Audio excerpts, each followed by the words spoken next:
이어령 씨가 쓴 책 가운데 소설로 떠나는 영성순례라는 책이 있어요. 그 책에 보면 이런 구절이 있어요. 뉴턴에게 묻고 싶었다. 사과가 떨어지는 것을 보고 당신은 중력의 법칙을 발견하고 그것으로 우주를 설명하려고 했다. 하지만 그 높은 가지에 사과가 매달려 있게 한 그 생명의 힘에 대해서는 아무런 설명도 하지 못했다. 의미 있는 말이죠. 사과의 작은 씨앗이 무엇이기에 허공을 뚫고 그리고 하늘을 향해 자랄 수 있을까요? 어떻게 떨어지지 않고 그 가지에 붙어 있을 수 있을까? 그래서 사과가 떨어지는 것을 보면서 뉴턴은 과학자들은 어떤 과학의 법칙, 자연의 법칙을 발견하지만 그 사과를 붙어 있게 하는 힘 아니면 그 사과를 사과되게 하는 그 힘은 작은 씨앗의 시작에서 사과가 되게 하는 그 힘은 설명하지 못한다. 그것은 오직 하나님만이 하실 수 있는, 창조주만이 하실 수 있는 최고의 선물이죠. 이 하나님의 이 힘을 오늘 우리는 과연 경험하고 있는가? 우리는 그것을 누리고 있는가? 이것이 하나님과의 관계이죠. 오늘 우리가 읽었던 말씀이 포도나무와 가지, 나는 포도나무고 너희는 가지다. 그래서 우리가 지금 나는 무엇이다 에고 에이미의 예수님께서 말씀하셨던 그 예수님 자신을 소개하는 것 중에 7번째 마지막이거든요. 근데 왜 하필이면 마지막을 포도나무와 가지 이렇게 비유하셨을까? 그것은 아마도 열매 맺지 못하는 그 당시에 이스라엘 사람들을 향한 예수님의 안타까움과 답답함이 있는 것은 아닐까? 열매 맺지 못하는 안타까움. 그래서 5절 보시면요. 나는 포도나무여 너희는 가지라. 그가 내 안에 내가 그 안에 거하면 사람이 열매를 많이 맺나니 나를 떠나서는 너희가 아무것도 할 수 없습니다. 오늘 두 가지를 좀 보면 좋을 것 같아요. 하나는 포도나무 되시는 예수님과의 관계예요. 포도나무와 가지는 분리할 수 없어요. 가지가 있어야 나무는 꽃을 피고 열매를 맺을 수 있죠. 그리고 이 가지는 그 나무를 떠나서는 아무것도 할 수 없어요. 그래서 이 포도나무와 가지의 관계를 얘기하면서 거하다라는 말을 계속해서 반복해서 쓰거든요. 이 거하다라는 말은 수동적인 의미를 갖죠. 그러니까 가지는 스스로 무엇을 할 수 있는 게 아니에요. 아무리 자기 힘을 다 쥐어짜봐도 가지 자기 힘으로는 열매를 맺을 수 없거든요. 결국은 예수님이 포도나무고 우리가 가지라는 얘기는 우리 스스로 열매를 맺을 수 없다는 겁니다.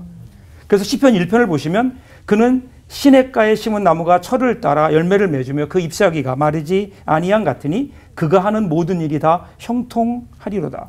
중요한 건 어디에 있느냐라는 거예요. 어디에 있느냐. 이 나무가 만일에 메마른 사막의 한 복판에 있었더라면 그 나무는 말라 죽을 거예요. 그런데 물가에 심겼기 때문에 거기에 잎이 무성해지고 그리고 열매를 맺는 거거든요. 그래서 신앙이라는 것은 내가 어디 있느냐예요. 내가 어떤 자리에 있느냐라는 게 중요하죠. 어떻게든 죄의 자리에 있지 않고 우리가 은혜의 자리에 있어야 되는 하나님 편에 서는. 그래서 오늘 우리가 예배가 중요한 게 뭘까요? 예배가 바로 하나님이 은혜를 주시는 은혜의 자리이기 때문에 우리가 예배 자리를 귀하게 생각하는 거죠. 물론 우리는 사실 나무의 가지가 아니기 때문에 저절로 가만히 있으면 우리가 예수님 안에 거하게 되는 건 아니에요. 노력해야 돼요. 그 노력은 뭐냐면요. 내가 열매를 맺으려는 노력이 아니라 예수님께 붙어 있으려고 하는 노력이에요. 그래서 우리가 예배가 필요하고 기도와 말씀을 통해서 우리 주님과의 관계가 분명하게 연결이 돼야 되겠죠. 그래서 그것을 통해서 우리에게 주시는 하나님의 은혜, 그 은혜가 우리 가운데 흐를 때에 우리에게 열매는 자동적으로 맺혀지는. 이 첫 번째 주님과의 관계에서는 그러기에 우리는 예수님과 붙어 있기 위해서 우리는 그 주님과의 관계를 항상 살펴야 된다라는 거죠. 또 하나 열매를 맺으려면 또 하나 문제는요. 이제는 농부 되시는 하나님과의 관계예요. 7절을 보시면 사람이 내 안에 거하지 아니하면 가지처럼 밖에 버려져 마르나니 사람들이 그것을 모아다가 불에 던져 사르느니라. 열매를 맺기 위해서 해야 되는 일이 또 하나 있어요. 그건 뭐냐면요. 포도원 농부가 가지치기를 한다고요. 가지치기. 가지치기 하는 것은 가지를 미워해서 그런 게 아니에요. 열매를 맺기 위해서 필요 없는 것들을 사정없이 자르시는 거예요. 오늘 하나님도 우리에게 그런 일들을 하시지 않을까요? 우리가 열매 맺기 위해서 그래서 우리의 욕심, 어떤 나의 개인적인 의, 시기, 복수심 뭐 이러한 어떤 우리 가운데 성령의 열매를 맺지 못하는 것들 그런 것들을 잘라버리는 그러한 그 열매를 죄의 열매를 맺는 것들을 잘라버리는 하나님의 손길이 분명히 있죠. 이 하나님의 가지치기. 나를 사랑하시고 내가 좋은 열을 맺기 위해서 하나님께서 오늘도 우리에게 가지치기를 하시죠. 그 하나님의 가지치기를 사랑의 손길로 받아들이고 그 앞에 순종할 때 그때 어떤 일이 일어나나요? 너희가 내 안에 거하고 내 말이 너희 안에 거하면 무엇이든지 원하는 대로 구하라 그리하면 이루리라. 여기서 이제 열매가 맺혀지게 되는 거죠. 그것을 통해서 전제 조건이 있어요. 너희가 내 안에 머물러 있고 내 말이 너희 안에 머물러 있으면 그러면 정말로 우리가 구하는 것은 다 이루어진다고요. 여러분들 안 믿으시는 것 같은데 진짜로 그래요. 그 이유는 뭐냐면요. 그렇게 될 때 내가 하나님 편이 돼요. 하나님의 마음이 우리의 마음이 되지 않을까요?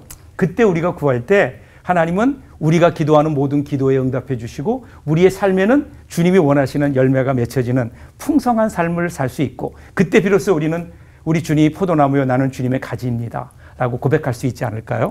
오늘 이 은혜가 여러분과 함께 하시길 바랍니다. 아멘. 사랑의 하나님 고맙습니다. 우리 예수님 포도나무에 우리는 가지라고 했는데 우리는 우리 스스로 무언가를 하려고 하다가 항상 좌절하고 절망합니다. 이제 우리 주님께서 우리에게 주시는 그 은혜를 우리들 마음속에 가지고 또 하나님께서 우리의 부족한 것들, 우리의 죄됨을 가지치기 하실 때에 그것을 사랑으로 받아들이며 날마다 우리 주님과 함께 좋은 열매를 맺으며 살아가는 저희들 되게 하여 주시옵소서. 아멘. 예수님 이름으로 기도합니다. 아멘. 아멘. 가지치기를 잘 해야 좋은 열매가 맺는다고 말씀하셨는데 구체적으로 어떻게 가지치기를 해야 하는지 말씀해 주시면 감사하겠습니다. 우리 그런 얘기했어요. 버리는 것도 열매다. 그런 얘기를 했는데 하나님께서 가지치기를 하시죠. 그러면 우리가 생각할 때 그러면 나 가만히 있으면 그냥 하나님이 알아서 다 잘라주실까?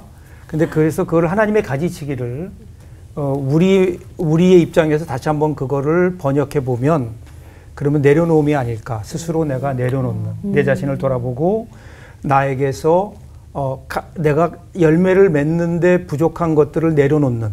아까도 얘기했지만 가지는 열매 맺자라고 노력하는 게 아니라 그런다고 맺어지는 게 아니거든요. 아까 목사님 말씀하셨지만 그러니까 어떻게 하면 내가 주님께 더 가까이 주님과의 관계가 바르게 될 수 있을까 이걸 위해서 주님과 나와의 관계를 방해하는 것들 그런 것들을 내가 스스로 내려놓는 그러한 일들이 그걸 통해서 그러다 보면 어느 순간 우리도 모르는 사이에 열매들이 하나씩 작고 큰 열매들이 맺혀지지 않을까. 그런 의미에서 버리고 내려놓아야 된다. 가지치기 얘기를 제가 좀 말씀드렸어요. 네. 욕심 이런 그렇죠. 것들을 내려놓는 거예요. 쉽진 않겠지만 목적이 분명하면 자극을 주시지 않으세요? 이건 아니다. 내려놓도록 자극해 주시니까. 같이 그런 살다 분별력도 보면. 생길 것 그렇죠. 같아요. 계속해서 붙어 있다 보면. 네. 네.